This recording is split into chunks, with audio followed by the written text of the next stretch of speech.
Today it's the GTX 780's turn to be in the limelight. Previously, I've given the GTX 770 a shot at modern gaming, but today I'm stepping up the game and I'm putting NVIDIA's GTX 780 through the same gaming parkour. This graphics card too launched back in 2013. We should not only see gains due to the additional raw performance offered by the GTX 780, but also due to it being equipped with 3GB of VRAM as opposed to the 2GB I had to deal with on the GTX 770. So is the GTX 780 actually still usable to this day, and how far will we have to lower our graphics settings in-game to achieve the most FPS in each game this time?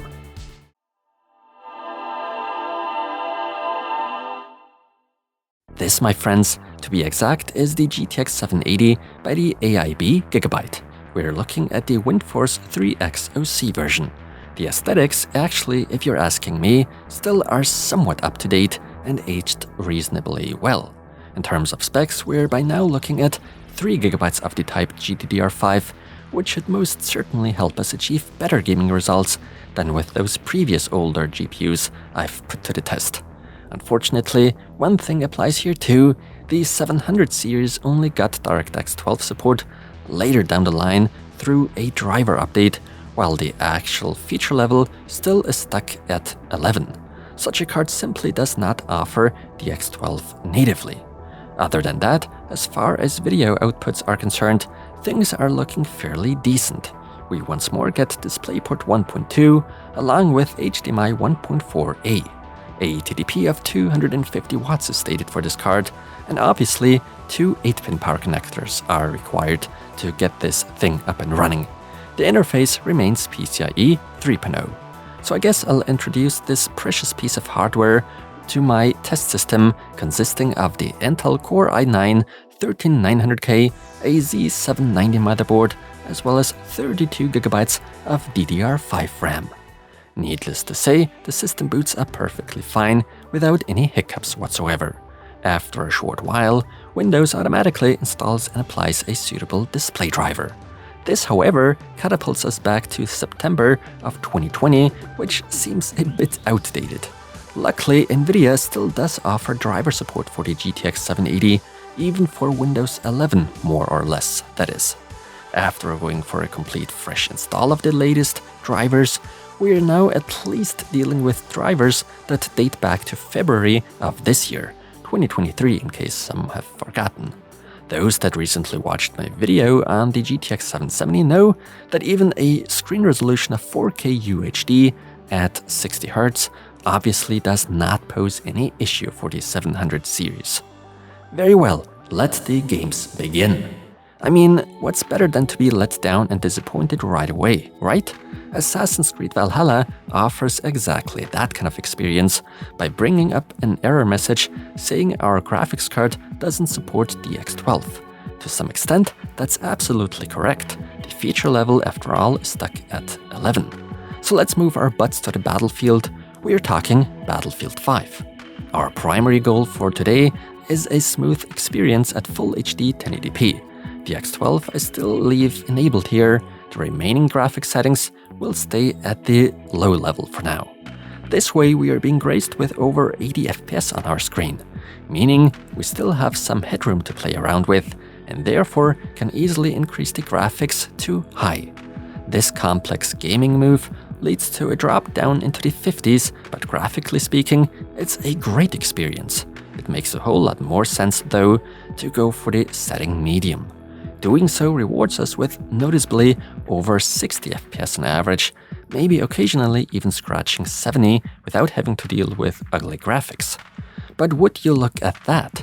When I now lower things back down to low and up the resolution to WQHD 1440p, we are, in fact, seeing 50 and ideally even 60 FPS. I'm hoping for these kind of great results in our next title, Borderlands 3. We are starting things off at 1080p with the graphics not set to very low, but only low. Right away, we're looking at a buttery smooth 70 FPS and beyond. On average, we're most so heading into the direction of 75. So as far as graphics are concerned, there's still more left in the tank, which is why we're increasing the graphics quality to medium. I'd go as far and say we've now achieved the sweet spot in this particular game. One could say our result is at plus minus 60 FPS, while the graphics look reasonably good. So it's time to go one step further. For that, I'll lower the graphics detail back down to low, but in turn will increase the resolution to 1440p. To my surprise, the GTX 780 performs nicely. At the end of the day, we are looking at about 50 FPS on average. Those that consider this to be a little bit on the low side for a first-person shooter, me for instance, could simply decrease the graphics down to the bare minimum, that is very low. Graphically, we've now made quite a compromise, but in terms of frame rate, we are now reading out roughly 60 FPS, which is a usable and great result, all things considered. So, out of habit, I started up Cyberpunk 2077, only with the expectation for it to crash right away, as it was the case the last couple of times. But would you look at that? Even with our very first try, we are loading into the game without any issues. Within the menu, I'm therefore dialing in 1080p with otherwise lowest possible graphics, since Cyberpunk is notorious for even bullying modern cards out there.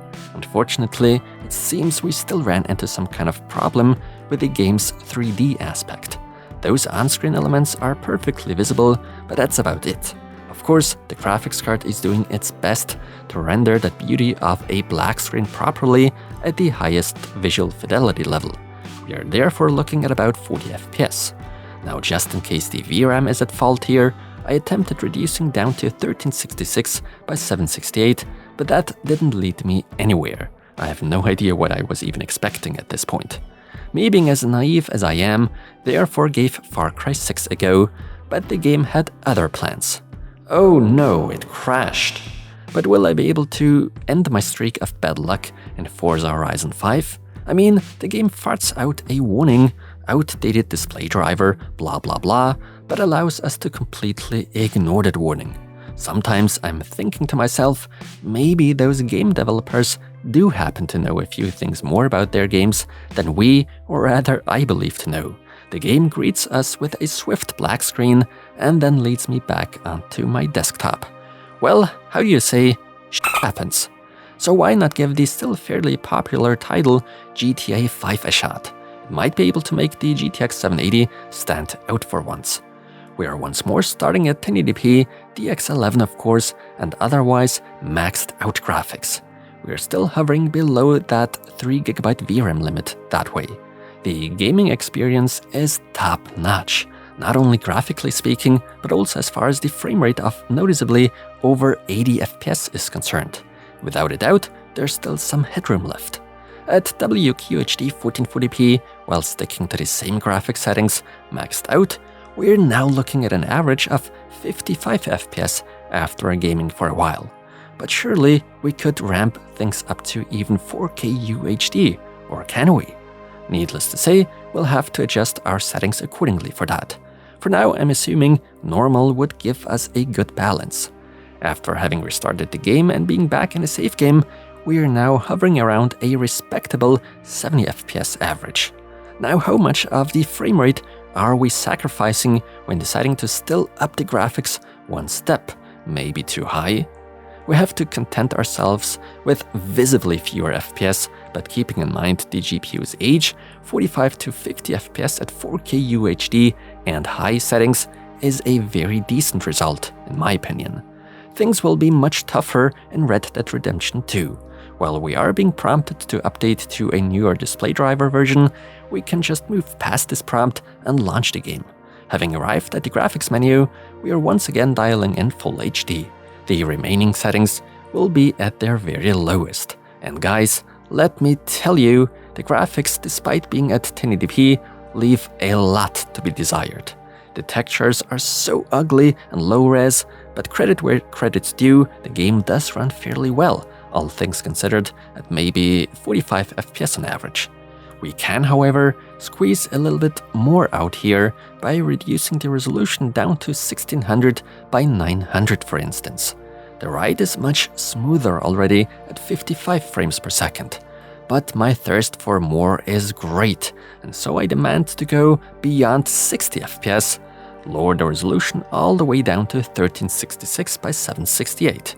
Well, my plan doesn't seem to go as well as initially expected. There's perhaps a minimal gain in FPS, but basically we're still stuck within the 50s like before. So let's move on to the next game, this time Horizon Zero Dawn. Obviously at 1080p and the graphics preset favor performance, essentially low settings. To my surprise, at Full HD we are being graced with over 40 FPS, although a truly smooth experience looks totally different in that game title. So let's skip a few pixels and reattempt this at 1600 by 900.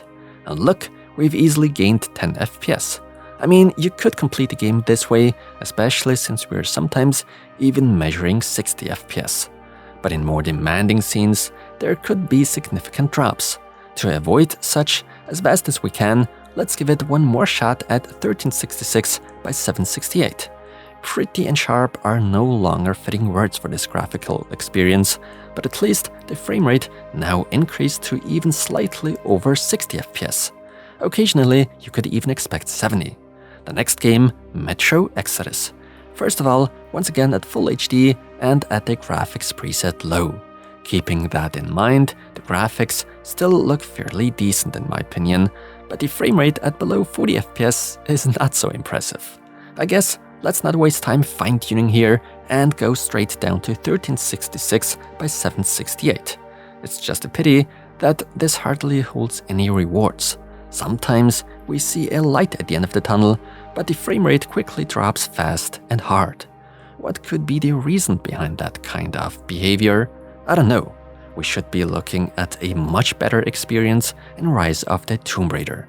We're testing at 1080p, DX11 and otherwise not at very high but high settings. Our GTX 780 seems to be handling this fairly well actually, I'd say. About 50 FPS on average are pretty decent. Those that strive for a smoother result though could lower down to medium and in turn game at roughly 60 frames per second. Awesome. Let's increase the resolution to 1440p and reduce the graphics details down to lowest. We are dealing with a strong 80 FPS on average. There's still some headroom left, which is why I've now stepped up from lowest to low. Now we are scratching the 70 FPS mark, and that seems to be a good compromise in my humble opinion. Those of you that do prefer gaming at better graphics over frame rate could just give medium settings a go and end up with roughly 50 FPS. As a matter of fact, those Tomb Raider titles, for whatever reason, are enjoyable and playable even below 60 FPS. So I really couldn't hold myself back and just had to set the resolution to 4K UHD. Then, needless to say, at the graphics preset lowest. Surprisingly, the GTX 780 doesn't even perform all too poorly here. 45 FPS are pretty impressive.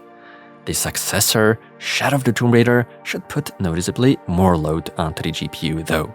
Nonetheless, I'm trying my luck at 1080p, DX12, and not the highest preset, but high settings. We are dealing with about 35 FPS. That's too low. By lowering down to low, we are climbing up slightly above the 40 FPS mark, maybe even 45. When lowering the graphics even further, lowest, we are fighting but still hold up with about 50 FPS. Now I'm asking myself, what if I disable DX12? Will that have any effect on the performance?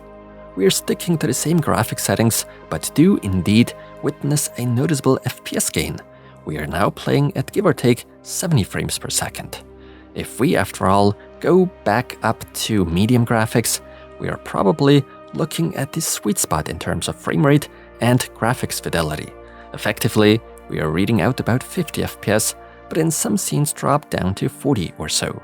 By lowering the graphics by one step, we are looking at a stable 50 FPS. Mostly, we are even above that value. So our final test at WQHD 1440p at lowest. Let's put it this way, it's a playable experience, even though below 40 FPS is to be considered suboptimal. Very well, as far as the conclusion is concerned, all I can say is, old doesn't always equal bad. Even today's GTX 780 proved it still has quite a bit of performance left in its tank. Of course, one should never ever expect for it to be able to run all games out there, especially not of the sort AAA, but a lot of titles, even more recent ones, will still be able to run when adjusting the graphic settings and possibly even the resolution accordingly in order to get a smooth frame rate out of the card. The X12 games, especially those that demand a lot of video memory, needless to say, are a big no-no here. Those among you, however, that plan to fire up less demanding or even older games in general will still have plenty of fun with the GTX 780. Of course, I would not seriously recommend any of you to pick up such a graphics card, but I also want to make it clear that the GTX 780 is no slouch either, at least not yet.